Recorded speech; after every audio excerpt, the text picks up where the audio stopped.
caught my husband kissing his ex, right before I went into labor. When he came back begging, his own mother handed him custody papers.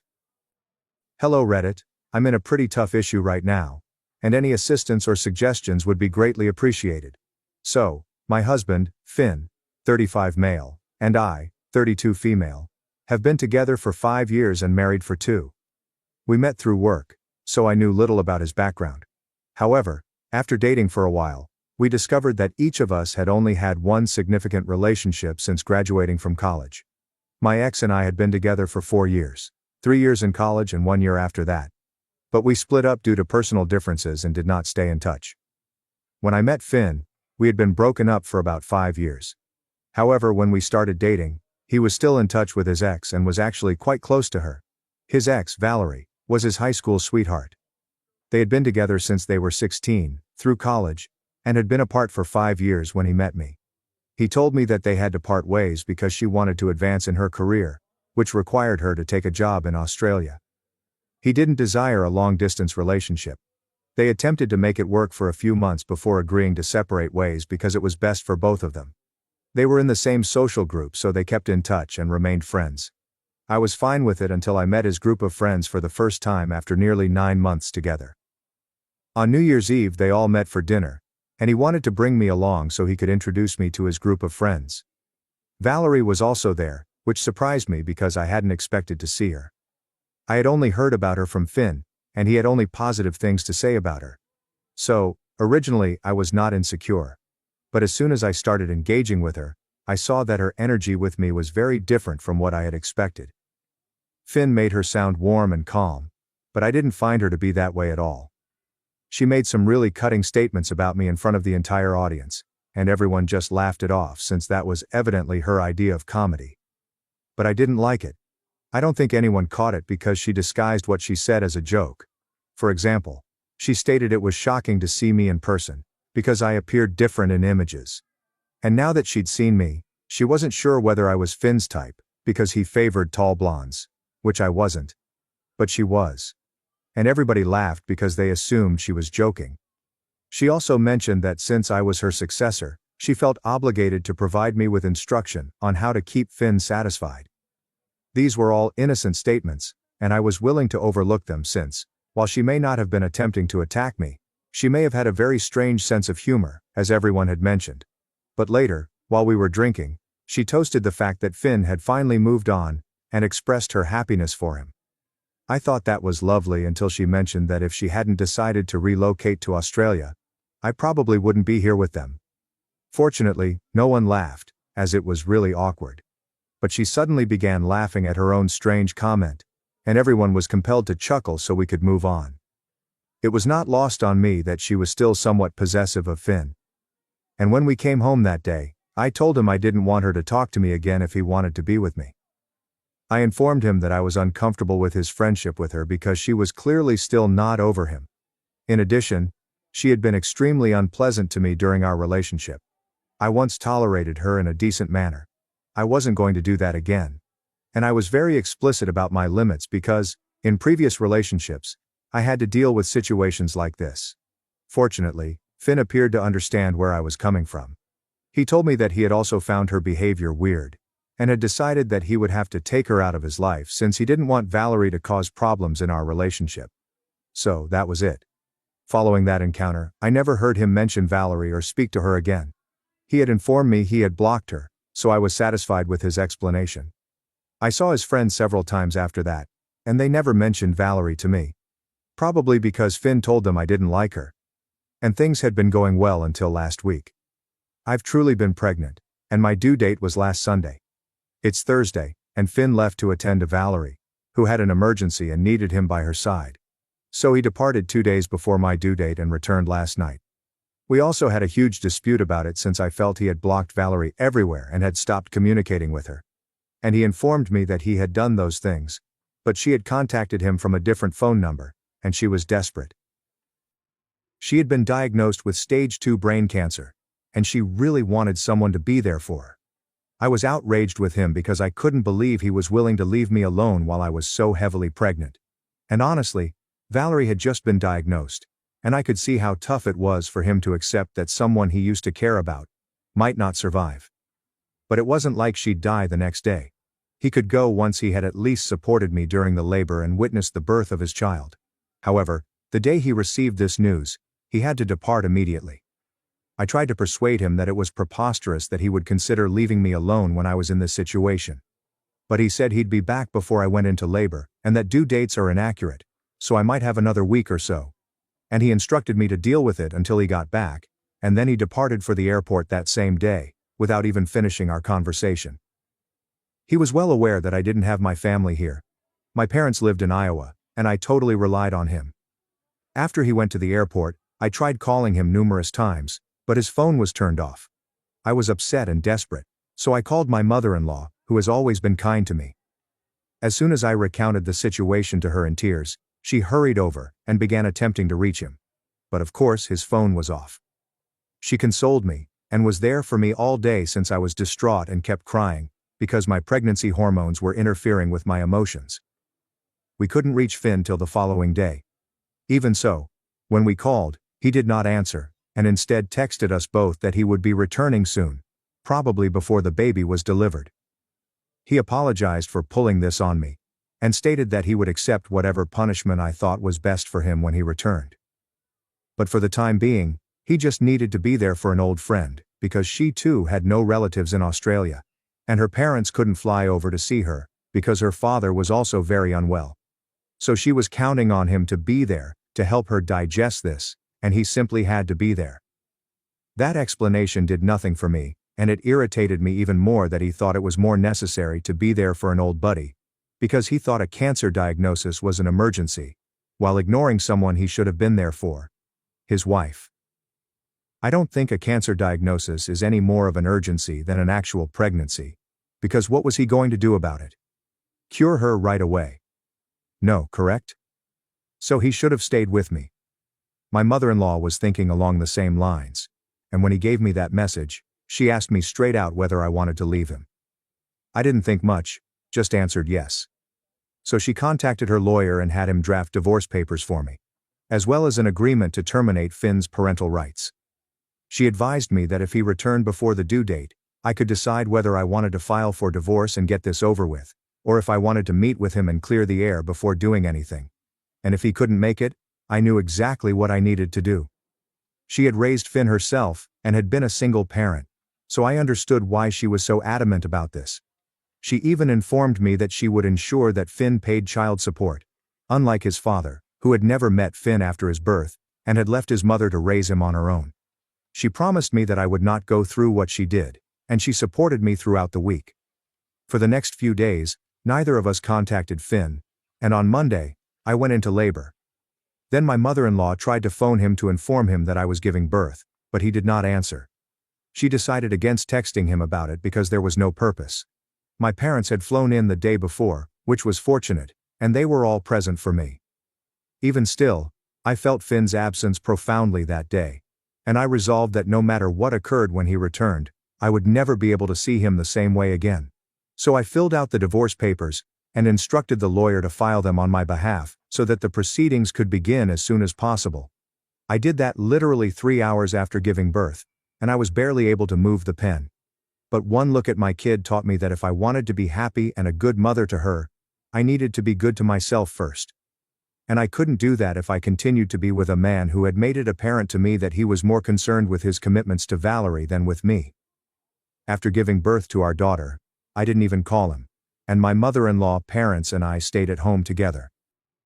My parents are scheduled to return tomorrow, so it will be just me and my mother-in-law from then on. I informed them all of my choice to leave him because he had not even attempted to contact me, despite having promised me that he would return before the due date. And he had already spent a week with Valerie. Last night, he returned home late. I answered the door for him, and he immediately hugged me, but I shrugged him off and told him I didn't want anything to do with him. Then, when the doorbell rang and the door was open, my mother-in-law stormed into the room, shoved the papers in her son's face, and demanded that he leave immediately. She claimed she didn't care where he spent the night, but she just wanted him out of the house since I needed some peace and quiet right now, because I had given birth a few days ago, and he wasn't even present. She also told him that I had already completed the divorce paperwork, and that he needed to complete the paperwork to terminate his parental rights over our daughter. He was astonished, and couldn't say anything for the first few minutes. I wanted to empty out the room as soon as possible, because my mother-in-law was correct. I was still quite weak, and needed time to heal physically. So I went to another room since I didn't want to speak with Finn, and seeing him had weakened my resolve greatly. I didn't want this to become even more tough for me. Then I heard yelling, and I understood Finn was fighting with his mother. But I chose not to intervene, and remained out of it with my daughter. After a few minutes, I heard Finn shout out my name, asking that I speak to him, and, at the very least, allow him to see his daughter, as I owed him that. That did not sit well with me. I returned outside to see him after putting my kid in the crib, and I informed him that after what he had done, I owed him nothing. He had made a purposeful decision not to be there for me, knowing that I was approaching my due date, and he had chosen not to be present for his child's birth. He had abandoned me, and I was only lucky that my mother-in-law was there for me. So I owed him nothing, and I said I didn't care. Our daughter was currently sleeping, and I didn't want to wake her up. So I asked him to leave, and we could address it later in the morning. He eventually left, but I could see tears in his eyes. He even tried to talk to me one last time, but I backed away and urged him to leave. We were sleepy, so we went to bed, but he showed up again this morning, and I finally told him it was done for me. He had left for Valerie almost immediately, and there was nothing he could say to draw me back. My mother-in-law was in the same room, but I had told her that I wanted to have this conversation with him myself, and clear things up once and for all. He then began crying and begging, and my mother-in-law had to leave the home with the baby so that our daughter would not hear any of it, as he was being quite loud. He kept saying that he had only gone because Valerie had begged him to, claiming that she was dying. He had spent a week there because she had no family there and was really lonely. He had spent all of those days trying to console her and be there for her. It was all platonic, but I wasn't present, so who knows what happened. So I told him it didn't matter anymore, and asked him to leave. But then he stated that even if I decided to divorce him, he thought it would be too harsh a punishment to deny him the opportunity to be a father. So he asked me to rethink, or he'd have to fight for custody. Even then, it was improbable that he would be granted custody of his daughter since, first and foremost, he had not been present at the birth, something we might use against him, and he was aware of this. On top of that, she was practically a newborn baby, therefore she needed me far more than her father. So he begged me for one chance because, despite everything, all he wanted was a family. He eventually left, but advised me to think about it. And now I am not sure what to do. This is a big matter, and it affects people's lives, so I want to be sure I know what I'm doing before I go ahead with it. So, Aita for divorcing my husband and instructing him to terminate his parental rights over our daughter, because he had missed the birth of our child to be with his ex, who claimed to be on her deathbed.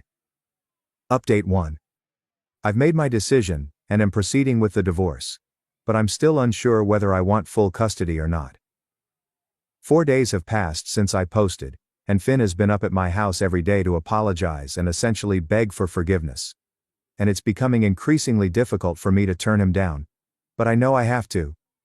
Fortunately, my mother-in-law has been at my side throughout, and she is also assisting me in caring for the baby.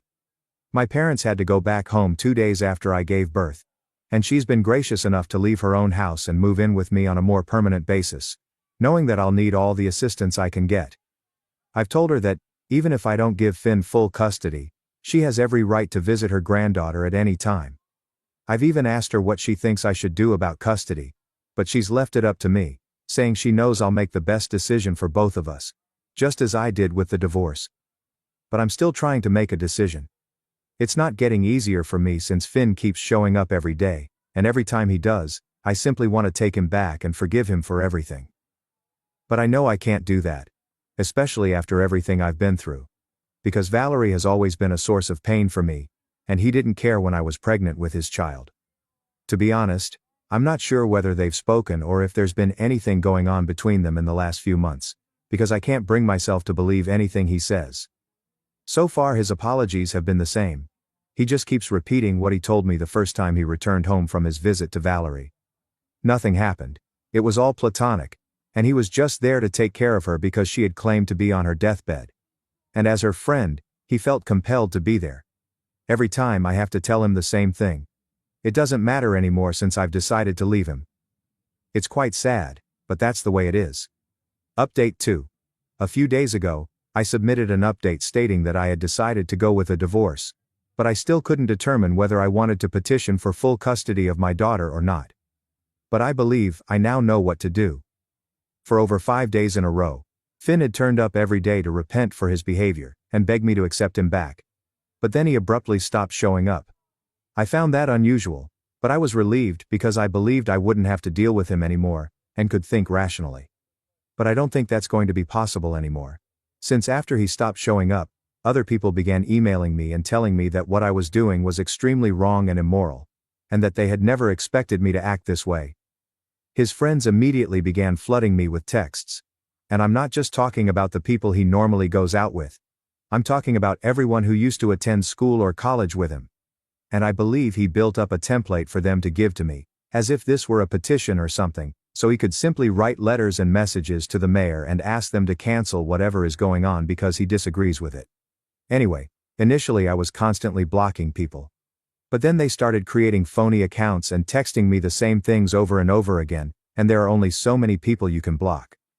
Furthermore, I'm dealing with a lot of emotional trauma, and trying to figure out what's going on with me. I'm also still fatigued after giving delivery while attempting to care for my newborn baby. So it's all really tiring. And this is the last thing I needed. And if he truly cared about me, he wouldn't put me through all of this at such a vulnerable time in my life. It's evident that he doesn't care about anyone but himself. So I don't think I have to worry about my daughter's custody anymore.